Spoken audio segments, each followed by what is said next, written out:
My name is Matthew, but this is not my story. This is Susie's story. For 2 years I have been her care worker, and apart from these commentaries, everything here is in Susie's own words. Hello, I'm Susie, and it's nice to talk to you. My friend Matthew says that everybody has a story. He says mine are really important. I'm going to talk, and Matthew is going to type it so other people can read it.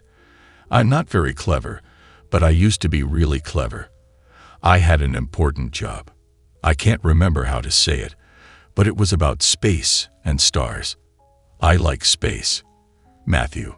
Susie was director of astrobiological research at the SETI Institute. Matthew says, maybe I could be clever again. He says talking about what happened to me might help me. He is very friendly and helps me with lots of things, like shopping and cooking. I like looking at stars. Sometimes I go outside at night and lie on the ground for hours. The stars twinkle. Did you know some of them aren't stars? There are planets, big round things like the Earth, and they go around the sun. Sometimes I see spaceships going past. It's very exciting. Sometimes, when I had an important job, I finished my work and went outside. Sometimes the sky was really black and the stars were so bright, and I lay down on the grass and watched them. It was nice and fun. One day, when I was watching the stars, the sky went strange. It went really dark, and I was a bit scared. Then some shadows came down from the sky and grabbed me. Then I went somewhere else. It was like swimming, but I was all underwater, but I could breathe okay. It was a funny feeling. I was tingly all over, like when you sit on your hands for too long. The water had funny colors. I liked swimming in the funny water until the shadows put me back on the ground. Matthew. The following is an extract from Susie's diary. Friday. I'm not usually one for writing down my feelings or experiences, but this seems important. Last night I was running analyses of annual fluctuations in the atmospheric composition of Gliese 273 bits. Despite its environmental similarity to Earth, there has to date been no real evidence of significant organic compounds in its atmosphere, although commonly believed to be tidally locked, making life processes extremely unlikely. Given Gliese 273 bits' orbital eccentricity, there remains the possibility that it possesses a spin-orbit resonance, which could result in a more stable environment. If we can show significant seasonal variations in things like atmospheric water content, Gliese 273 bits could be one of the strongest contenders for extrasolar life.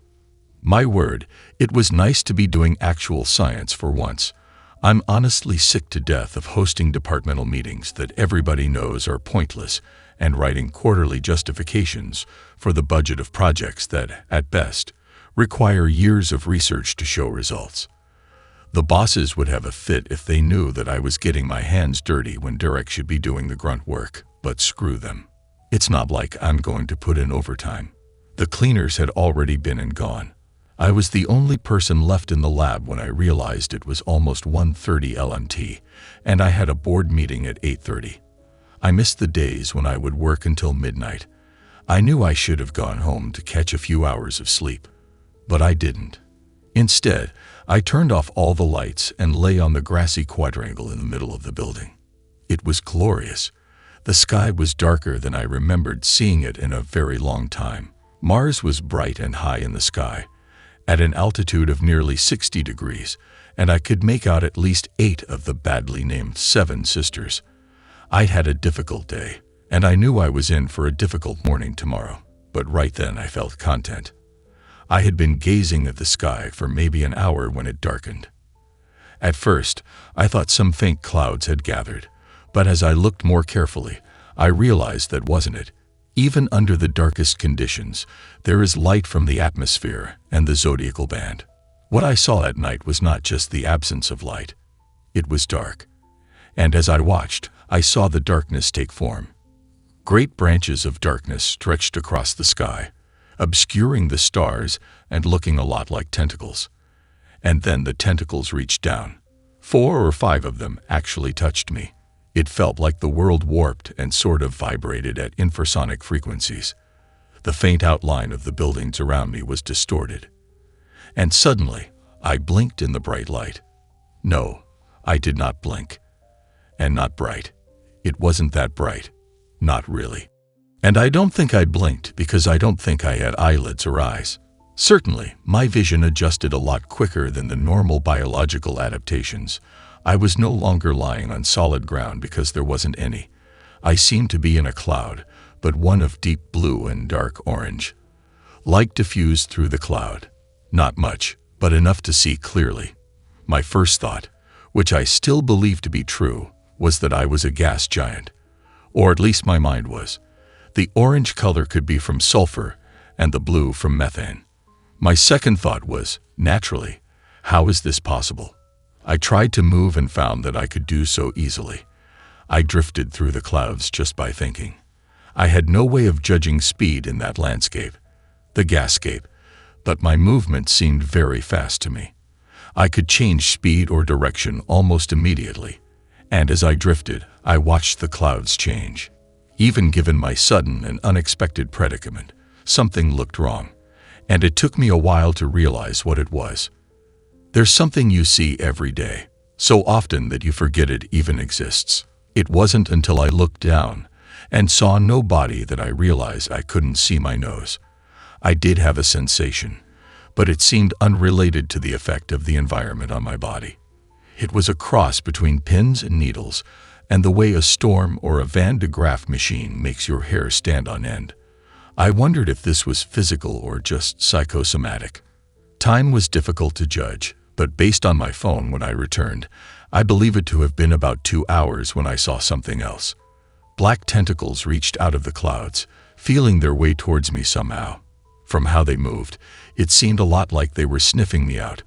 I hadn't really experienced emotion for the whole time I was there, but I felt afraid of those things.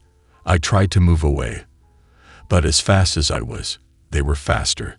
They grabbed me, if that's the right turn of phrase, and I felt the same vibrations as before, and then a sense of falling. I woke up back on the grass. This could easily have been a dream. Certainly, the stress of the job has been getting to me. But I've never had a dream like it, nor one so vivid. I checked my phone, and it was 5:22. I didn't have time to go home, so I wrote this account. Now it's time to find breakfast before another stupid board meeting. The next day, I went back to the funny cloud place. I swam around a bit. I like swimming, and it was really easy there. Then I saw some animals. They swam towards me and talked to me. They didn't talk with their mouths. They talked with their brains. It was very exciting, but a bit scary. I don't remember what we talked about. Then we finished talking, and I was back on the field again. Matthew. Susie's diary, Saturday. I couldn't focus in the board meeting. Funding blah blah, cutbacks blah blah blah, return on investment. I made the mistake a few years ago of writing a program to solve the budgetary problems.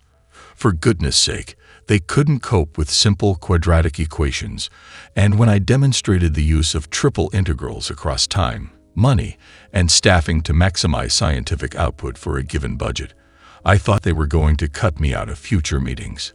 No such luck. I thought better of livening up the meeting with a description of my journey into a gas giant. In the afternoon, I reviewed the chemistry of gas giants. They're not generally that conducive to life, so I'm a bit out of touch compared with my terrestrial planetary science. I did figure that I would have been quite deep into the upper atmosphere to see clouds as thick as they were. That day, yesterday, was Friday, so I didn't have to worry about being tired the next day. I stayed back after everybody else had left, worked a bit more on the spectral analysis, had a nap for a couple of hours on the sofa in the staff lounge, and then around 0:30 I went out to the quadrangle again. The grass was slightly damp from dew, but not uncomfortably so, and it was another clear but warm night. I gazed up, naming as many stars as I could, for about half an hour. Then it happened again. I could make out a little more than the night before, but now that I knew what to look for, I saw them coming. Great shadowy tentacles, reaching down out of the sky.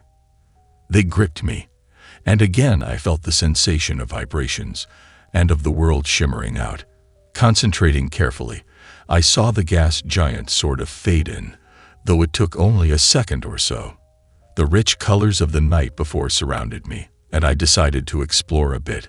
I plunged deeper into the clouds and saw the light gradually dim until all I could see was deep blue below me and faint orange above. Then I rose and watched the detail return to my vision. It was exhilarating. I rose higher than the night before and eventually made out some white wisps far above me.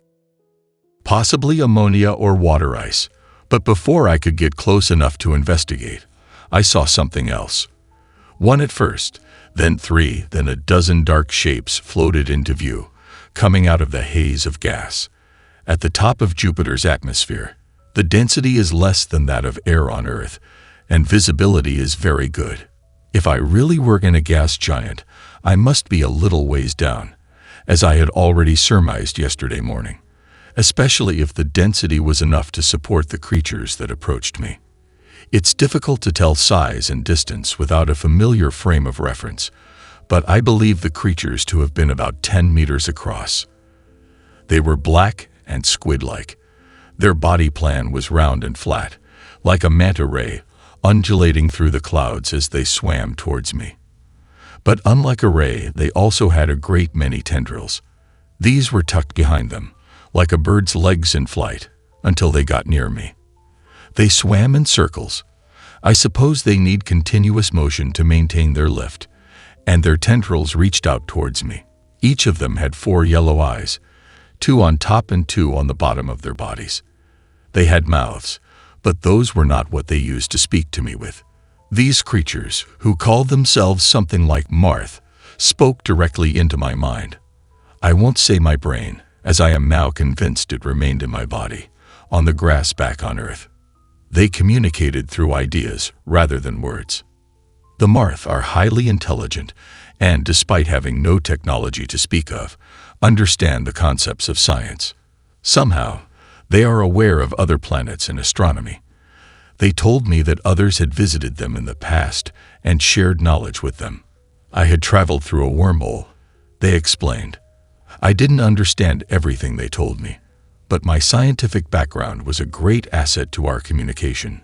Small wormholes are spread throughout space, capable of transmitting information, but too unstable to carry matter. And so my mind traveled through the wormhole. The Marth explained this as best they could, though I'm an astrobiologist and my general relativity is limited.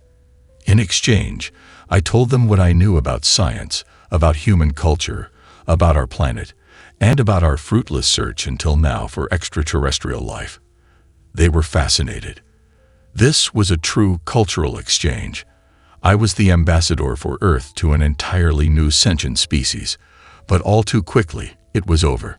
The Marth have talked to many other species and learned that a mind disconnected from its body cannot last long without losing the connection permanently.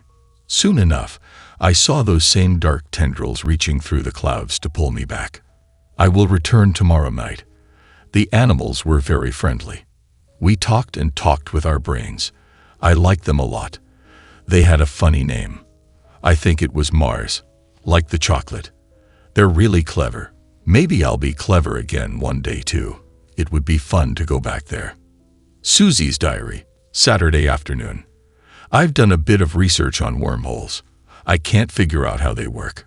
A wormhole is essentially 2 black holes connected and then separated in space-time. But they're not ordinary gravitational black holes. A wormhole should collapse immediately when something enters it. A Schwarzschild black hole is traversable in one direction only without the use of negative mass to hold both ends open. Something that seems improbable without it being deliberately engineered with highly sophisticated technology. Even if these did exist, I can't for the life of me work out how they could float around in the Earth's atmosphere, whisking my consciousness off to the other end for a few hours. I can't do the math. I'll talk to Marth tonight and send an email to Kip Thorne tomorrow. But I can't go back. The next time I went there, they said it was my last time. So I only went there 3 times. I didn't understand a lot of what they said. They said they needed to come here. They said they want to live here. And then we can go somewhere else. They said they needed to keep me in mind to help them come here. They said I know the way to Earth, and they'll use my mind to find out how to get here. They let me keep a bit of my mind. I suppose that's why I'm not very clever now. I hope we get to live in the clouds. That would be nice, and I'd like to see them again. I hope they come soon.